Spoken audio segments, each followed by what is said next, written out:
Okay, अब हम देख लेते हैं कि हमारे पास सिलेबस क्या है और हमारे पास प्री रिक्विजिट क्या है। प्री रिक्विजिट से मुराद हमारे पास वो चैप्टर्स होते हैं जो कि हमें S1 से आने चाहिए। अगर नहीं आते हैं तो हम उनको पक्का करेंगे।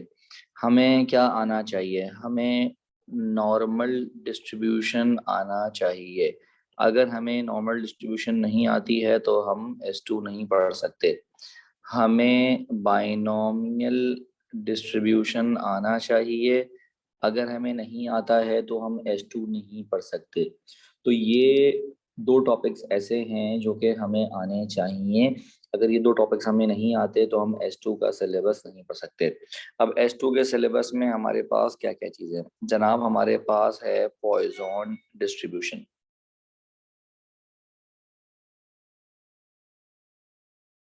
वी हैव पॉइजन डिस्ट्रीब्यूशन जनाब।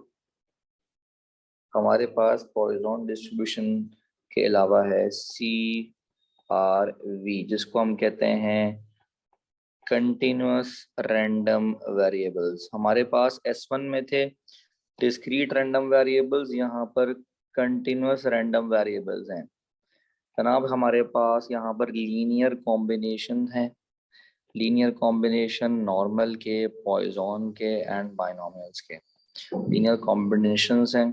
फिर हमारे पास है जनाब कॉन्फिडेंस इंटरवल,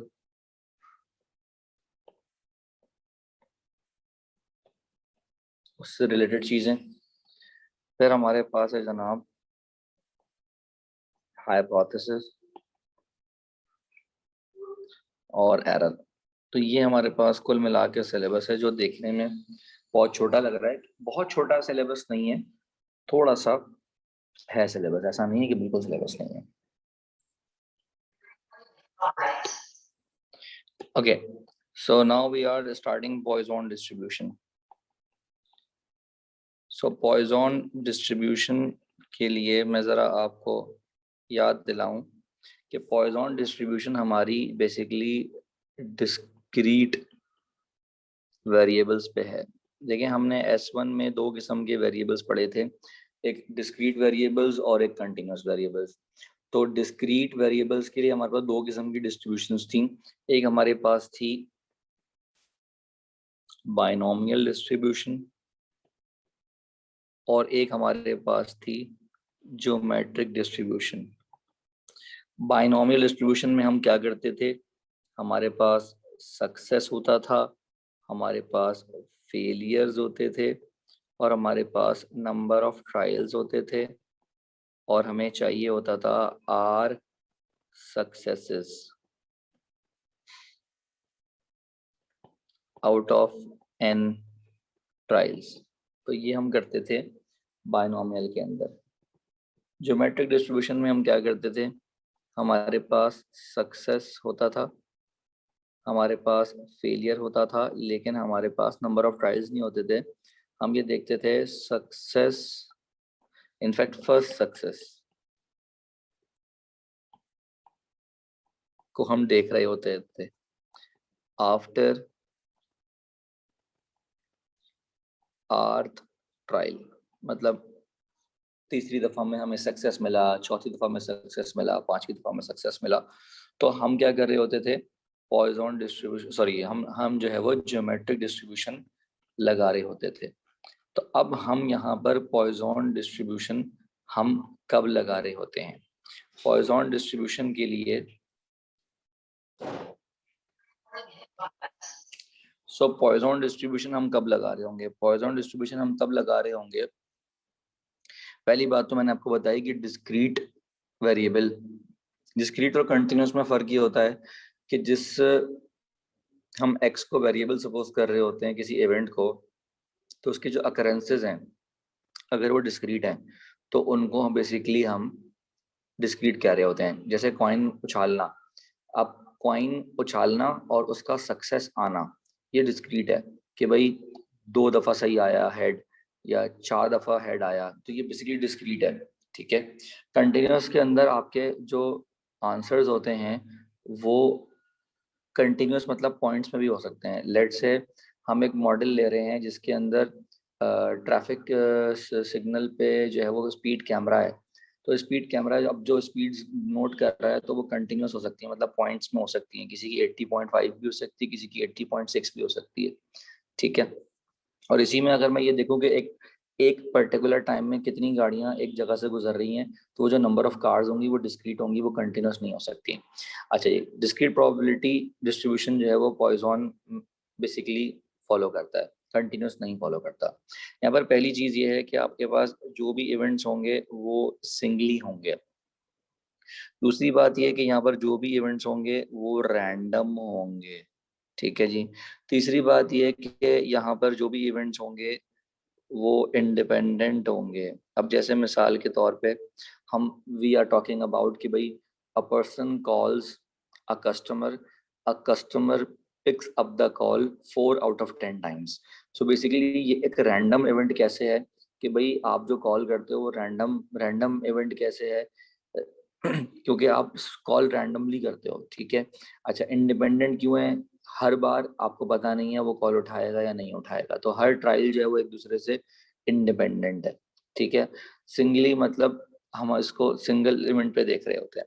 अच्छा जी, और यहाँ पर स्पेस और टाइम की बात होती है कि लेट से हमने कहा कि भाई 4 out of 10 कॉल्स, मतलब हम पर्टिकुलरली 10 कॉल्स की बात कर रहे हैं।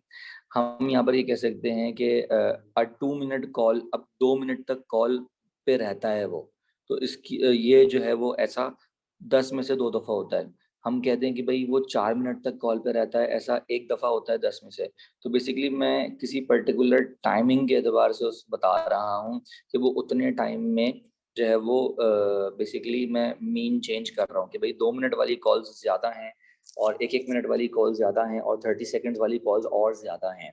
तो पॉइजन डिस्ट्रीब्यूशन में ये 4 चीजें हमें देखनी पड़ती हैं कि ये 4 चीजें होंगी तो हम पॉइजन डिस्ट्रीब्यूशन लगा रहे होते हैं।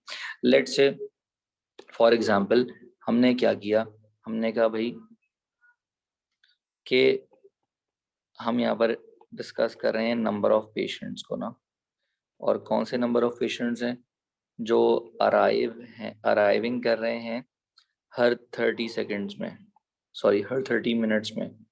तो अब आप देखें कि हर पेशेंट एक दूसरे से इंडिपेंडेंट है, ठीक है, और रैंडम इवेंट है ये, ठीक है। और सिंगली क्यों है? क्योंकि हर पेशेंट की अलग इंफरादियत है, हर पेशेंट को अलग से देखा जाएगा। और यहाँ पर 30 मिनट्स मतलब टाइम बता दिया गया। सो अब अगर मैं इसकी फ्रीक्वेंसी, लेट से हमें क्वेश्चन में गिवन है कि भाई नंबर ऑफ पेशेंट्स हमारे पास 0, 1, 2, 3, 4, 5 एंड ग्रेटर देन 5। तो इन्होंने इसकी ना फ्रीक्वेंसी दी हुई है, लेट्स से।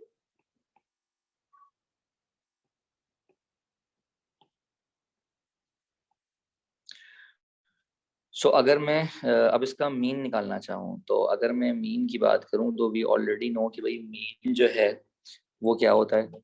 मीन हमारे बच्चों को मालूम होगा कि भाई हमारे पास जो मीन है वो क्या होता है। मीन हमारे पास डिनोट होता है म्यू से या एक्स बार से, तो ये बराबर होता है sigma F x, sorry sigma F x upon sigma F.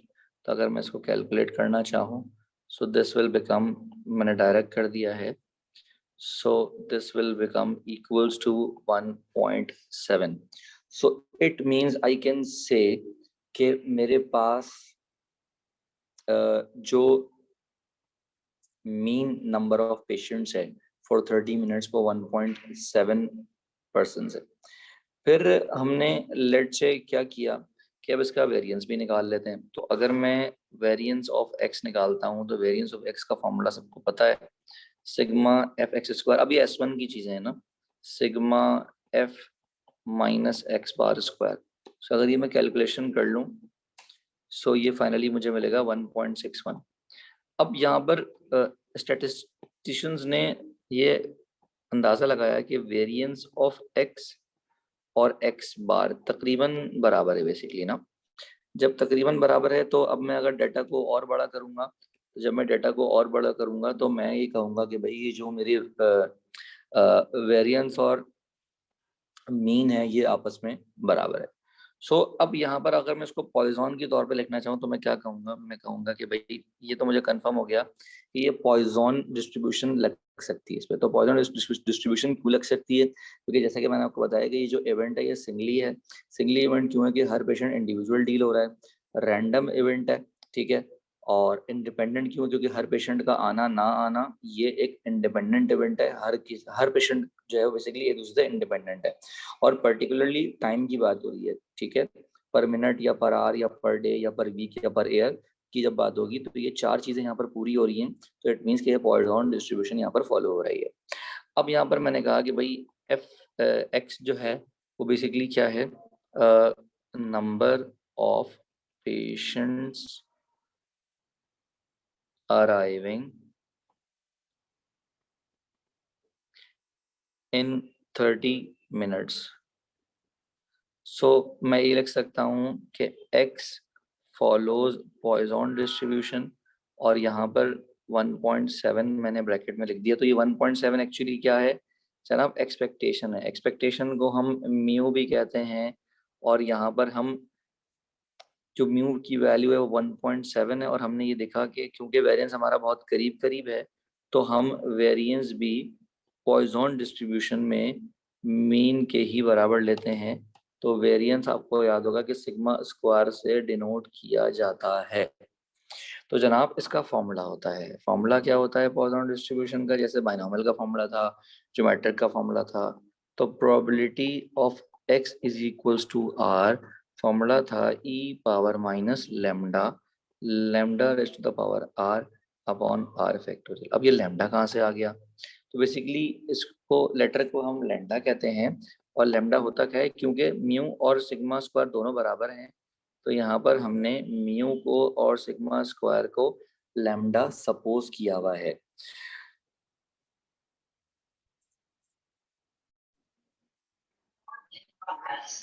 अच्छा जी, लेट से अब अगर हम कहते हैं कि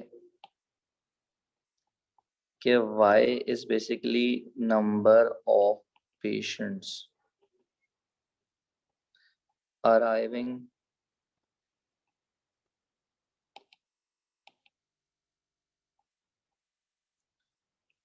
इन 5 मिनट्स। सो अब हमारी पॉइजन डिस्ट्रीब्यूशन का जो मीन है वो चेंज हो जाएगा। जो पॉइजन डिस्ट्रीब्यूशन का जो मीन है अब वो 1.7 डिवाइडेड बाय 6 हो जाएगा, क्योंकि बेसिकली 5 मिनट्स का मतलब है कि 30/6। सो हम ये कह सकते हैं कि x फॉलोज पॉइजन डिस्ट्रीब्यूशन। तो जब मैं 1.7 को 6 से डिवाइड करूंगा, सो 1.7 divide by 6, so this will become basically 0.283।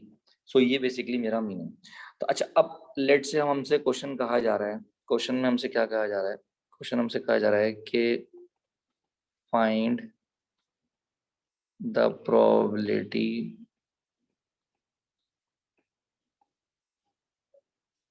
That 3 patients arrived in a minute.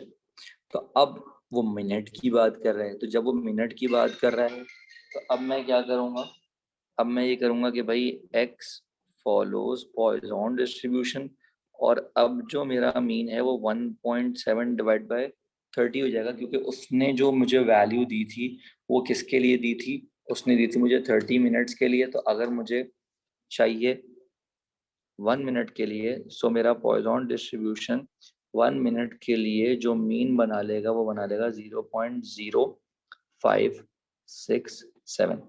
अब क्योंकि मुझे 3 पेशेंट्स के लिए काम करना, तो basically they are asking for probability of x equals to 3। So formula बन जाएगा e की power minus lambda 0.0567 lambda power r, तो ये बन जाएगा 0.0567। मीन यहाँ पर लेमडा है और r यहाँ पर जितने हमें सक्सेस चाहिए, तो हमें 3 पेशेंट्स का सक्सेस चाहिए। तो जनाब ये हो जाएगा पावर 3 एंड अपॉन में हम लिख देंगे 3 फैक्टोरियल।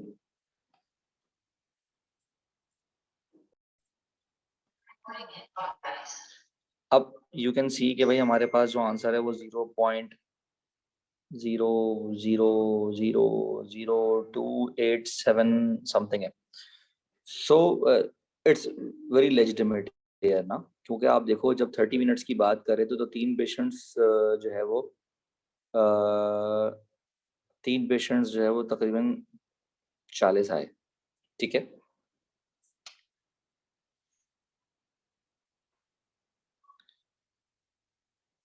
ठीक, तो अब यहाँ पर इट्स लेजिटिमेट कि भाई हमारे पास जो प्रोबेबिलिटी है 3 पेशेंट्स की इन 1 मिनट बहुत कम हो जाएगी। इसके अगेंस्ट अगर मैं इसको ले जाऊं पर डे पे, कि मैं आपसे कहूं कि भाई फाइंड द प्रोबेबिलिटी, चले पर डे पे तो बहुत ज्यादा हो जाएगा,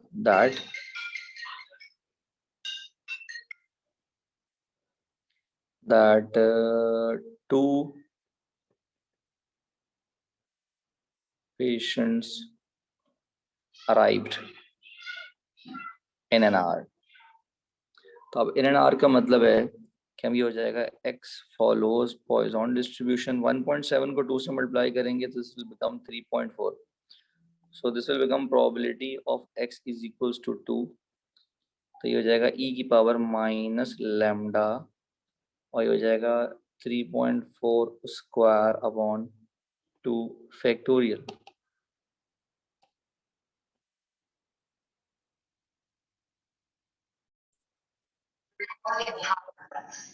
अब यहाँ पर आप देख सकते हो कि हमारे पास जो प्रोबेबिलिटी है वो हमारे पास थोड़ी ज़्यादा आ रही है, क्योंकि हमने अपना टाइम फ्रेम बढ़ा दिया। अच्छा जी, अब हमसे कहा जा रहा है कि find the probability that less than 4 patients arrived in 2 hours. So अब 2 आवर्स का मतलब है कि जो हमारा एक्स फॉलोअर्स पॉइजन डिस्ट्रीब्यूशन है अब वो बन जाएगा 6.8, ठीक है। और प्रोबेबिलिटी अब वो पूछ रहे हैं लेसर देन 4, तो लेसर देन 4 का मतलब है कि probability of x is equals to 0, probability of x equals to 1, probability of x equals to 2, probability of x equals to 3, इन सब की बात हो रही है। तब अगर आप फॉर्मूले को देखें तो हमारे पास जो e पावर माइनस लैम्डा है वो बेसिकली क्या करेगा, ये तो कॉमन रहेगा सब में, ठीक है। सो इसका मतलब है हम यहाँ पर e की पावर माइनस लैम्डा, तो e की पावर माइनस 6.8 कॉमन रख लें, और ये बन जाएगा 6.8 की power 0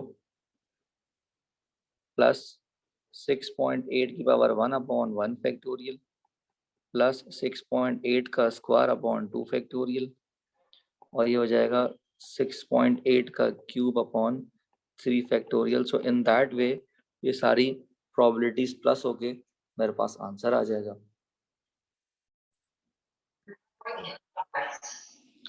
Okay, let's say we have another part. They are asking, okay, find the probability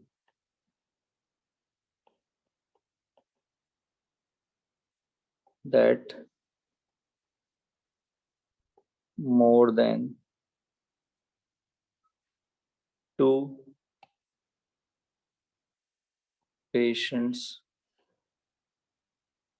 arrived in 45 minutes. अब 45 मिनट्स के लिए हम लेमडा को चेंज कैसे करेंगे? अब देखें 30 मिनट्स थे तो लेमडा था 1.7, तो 45 मिनट्स के लिए x ले लेते हैं। So this will become 30x is equals to 45 multiply by 1.7, and x हम यहाँ से निकाल लेंगे। तो 45 multiplied by 1.7 divided by 30, so that will become 2.55। so हम इसको x के बजाय लैम्डा लिख लेते हैं। so इसका मतलब है हमारा जो अब लैम्डा आएगा वो 2.55 आएगा, तो आई कैन से कि x follows Poisson distribution 2.55। अब they are asking for probability of x greater than 2। So greater than 2 में तो इनफाइनाइट रिजल्ट्स आएंगे, तो इनफाइनाइट थोड़ी हम कैलकुलेट करेंगे, तो हम ये कह देंगे भाई 1 minus probability of x is equals to 0, probability of x equals to 1 and probability of x equals to 2। तो एक्चुअली अगर मुझे 2 से ज़्यादा चाहिए तो मैं यहाँ पर क्या करूँगा, मैं यहाँ पर 0, 1, 2 इसको जो है वो 1 में से माइनस कर दूंगा, तो यहाँ पर कॉमन आएगा e की power minus lambda. So I would write 1 minus e की power minus lambda and then 0 के लिए क्या हो जाएगा 2.55 power 0. This will become 2.55 power 1 upon 1 factorial. This will become 2.55 whole square upon 2 factorial. So my final answer should be